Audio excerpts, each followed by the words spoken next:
नमस्कार विद्यार्थी मित्रांनो, मी doctor SR Shelke, department of commerce, Mahatma Gandhi Mahavidyalaya, Ahmedpur. आज आपण कॅपिटल गेनवरचा प्रॉब्लेम या ठिकाणी घेणार आहोत. तो प्रॉब्लेम मी आपणाला वाचून दाखवतो. The land of X limited and industrial undertaking is compulsorily acquired by the government of Uttar Pradesh. Its cost of acquisition to the assessee was rupees 1,50,000 in April 2008. The UP government paid rupees 10 lakhs on 25th May 2019 as compensation.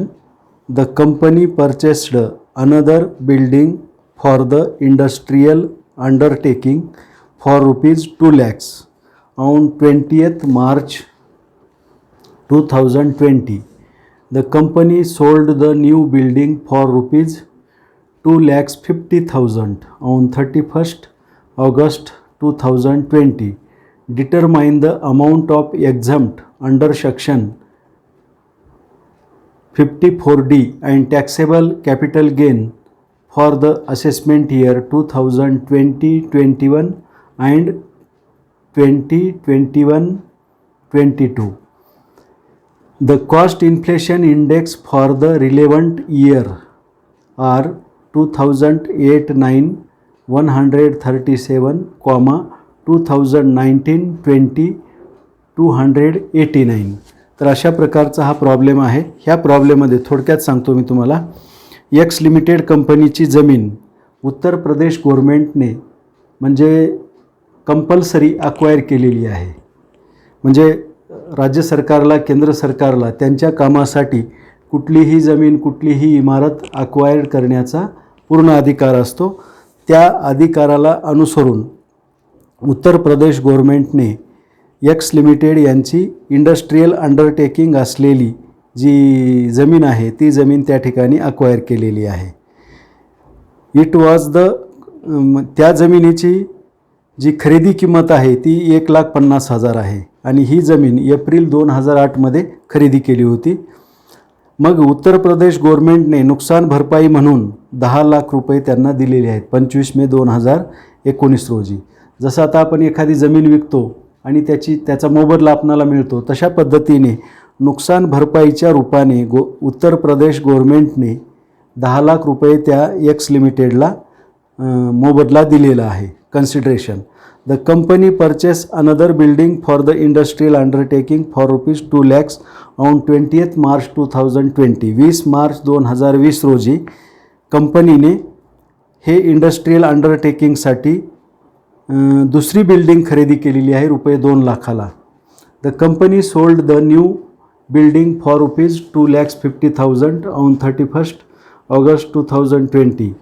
ही नवीन इमारत 2,50,000ला त्यांनी 31 August 2020 रोजी विकलेली आहे. म्हणजे लगेच ताबडतोब मार्चमध्ये घेतली आणि ऑगस्टमध्ये विकून टाकलेली आहे. तर मग त्यांना अंडर सेक्शन 54D अंतर्गत एक्झम्पशन किती मिळेल 2020-21 ह्या निर्धारण वर्षामध्ये आणि 2021-22 ह्या निर्धारण वर्षामध्ये. तर त्या वर्षाचे कॉस्ट इन्फ्लेशन इंडेक्स प्रॉब्लेममध्ये दिलेले आहेत. तर आता आपण हा प्रॉब्लेम सोडवूया. तर पहा,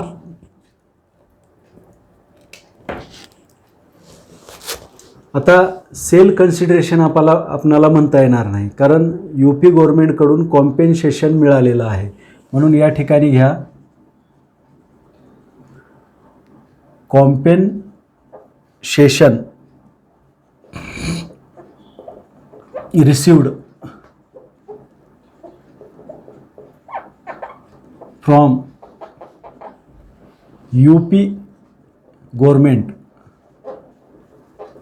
10 lakhs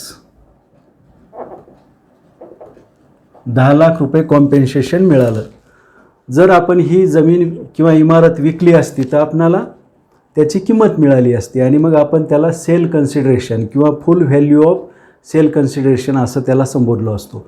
परंतु आपण ही जमीन विकलेली नाही, सरकारने कंपल्सरी म्हणजे जबरदस्तीने ती जमीन ताब्यात घेतलेली आहे आणि 10 लाख रुपये आपल्याला नुकसान भरपाई दिलेली आहे.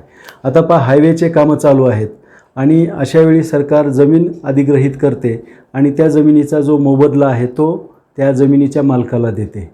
म्हणजे अशा पद्धतीने सरकारी कामासाठी जमीन किंवा एखादी इमारत ताब्यात घेण्याचा अधिकार सरकारला असतो. त्या पद्धतीने UP गव्हर्नमेंटनं ही बिल्डिंग ताब्यात घेतली आणि 10 लाख रुपये एक्स लिमिटेडला नुकसान भरपाई म्हणून दिलेली आहे.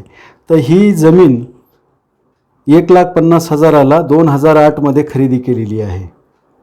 तर पहा या ठिकाणी लेस करा याच्यातून, म्हणजे 2008 ते 2019 3 वर्षापेक्षा जास्त कालावधी आहे. म्हणून आपणाला या ठिकाणी इंडेक्स्ड कॉस्ट ऑफ ॲक्विजिशन काढावी लागेल. 2008मध्ये आपण ही जमीन 1,50,000ला खरेदी केलेली आहे.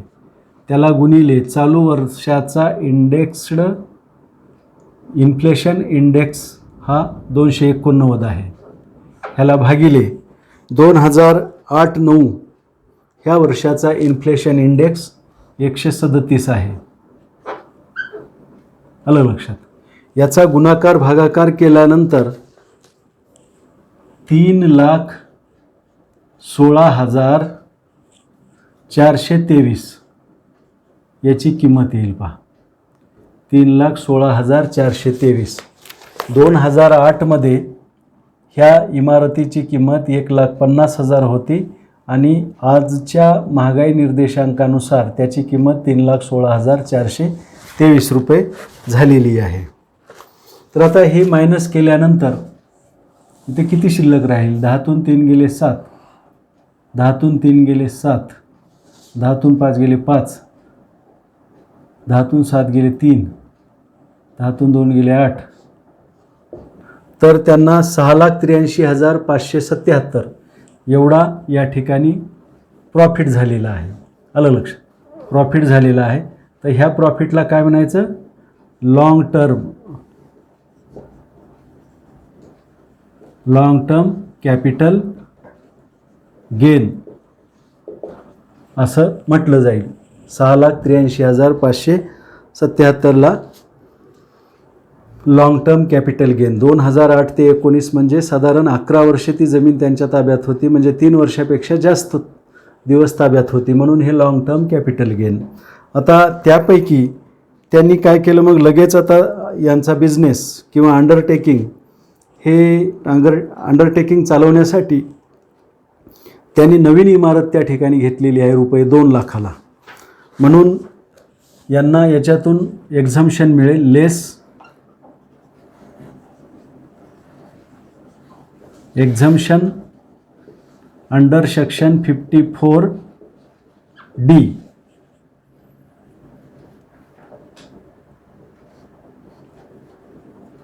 Purchase of new building, purchase of new building for undertaking for industrial undertaking 2 lakh रुपये. तर हे 2 लाख रुपयाच्यातून मायनस करा. 2 लाख रुपये मायनस केले. मायनस केल्यानंतर या ठिकाणी 4,83,577 हा टॅक्सेबल कॅपिटल गेन आहे. पहा टॅक्सेबल कॅपिटल गेन. तर ही जी इमारत आहे ती इमारत कधी खरेदी केली त्यांनी? 20 औन इथं करा 20/3/2020 रोजी. आलं लक्षात.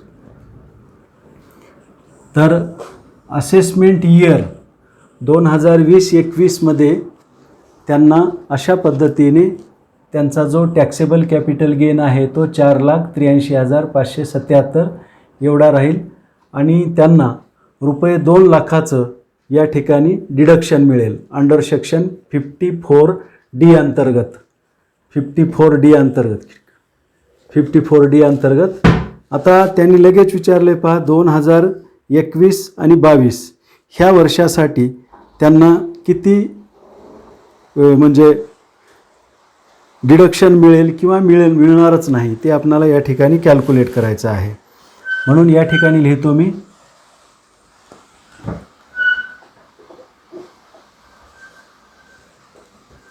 फॉर द असेसमेंट year 2021-22 2021-22 मध्ये त्यांनी नवीन जे घर घेतलेलं आहे ते घर the company sold the new building for ₹2,50,000. तर पहा सेल प्रोसीड. आता कंपनीनं हे विकलेलं आहे म्हणून याला लिहा सेल प्रोसीड. हे घर 20/3/2020 रोजी 2 लाखाला खरेदी केलेलं आहे आणि लगेच हे घर 31 ऑगस्ट 2020 रोजी 2,50,000ला विकलेलं आहे. हे सेल केलेलं आहे आणि या ठिकाणी परचेस केलेलं आहे. तर सेल प्रोसीड आहे पहा sale proceed of new industrial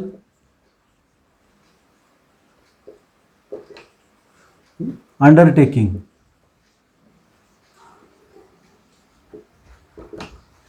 किती आहे 2,50,000.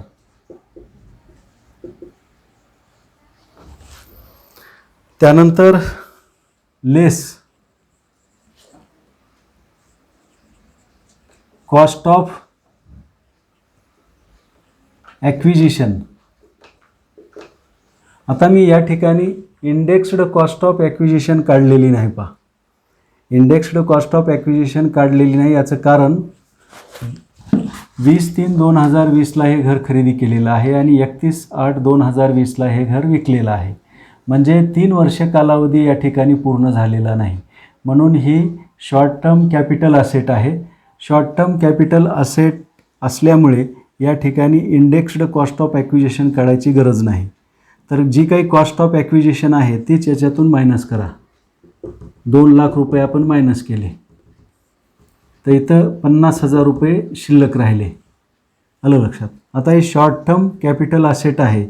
शॉर्ट टर्म कॅपिटल असेटपासून झालेला प्रॉफिट हा शॉर्ट टर्म कॅपिटल गेन असतो. Short term capital gain short term capital gain 50,000. त्यानंतर आता यांना डिडक्शन मिळेल का. आता हे जे 2020-21 मध्ये अंडर सेक्शन 54D अंतर्गत त्यांना जे 2 लाखाचं डिडक्शन मिळालेलं आहे नवीन घर खरेदी केलं म्हणून, तर ते घर त्यांनी लगेच विकून टाकलेलं आहे. म्हणून या ठिकाणी काय करा less cancellation of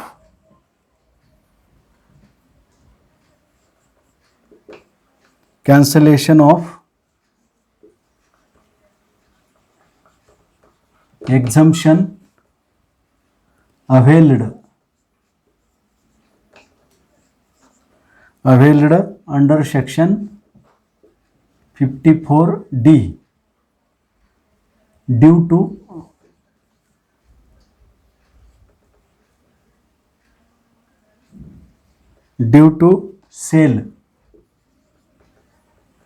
to sale within 3 years. हे घर 20/3/2020ला 2 लाख रुपयाला खरेदी केलेलं घर लगेच त्यांनी 31/8/2020ला त्याच वर्षी विकून टाकलेलं आहे. म्हणजे 3 वर्षाच्या अगोदर ते घर विकलेलं असल्यामुळे त्यांना जे डिडक्शन मिळालं होतं एक्झम्पशन मिळालं होतं ते एक्झम्पशन अंडर सेक्शन 54 अंतर्गत मिळालेलं ते आता कॅन्सल होईल. या ठिकाणी मिळालं होतं पहा 54 अंतर्गत 2 लाख. म्हणजे हे डिडक्शन मिळण्यासाठी नवीन घर त्यांनी स्वतःकडे 3 वर्षे ठेवायला पाहिजे होतं आणि 3 वर्षानंतर विकलं असतं तर हे 2 लाखाचं डिडक्शन कॅन्सल झालं नसतं. परंतु यांनी हे घर त्याच वर्षात खरेदी केले 2020मध्ये आणि 2020मध्येच विकलेलं असल्यामुळे अगोदरच्या वर्षी मिळालेलं जे एक्झम्पशन आहे अंडर सेक्शन 54D अंतर्गत ते आता या ठिकाणी कॅन्सल होत आहे. म्हणून याच्यातून काय करा, हे ॲड करा, इलेस ह्या ठिकाणी हे ॲड करायचे आहे. ॲड 2 लाख.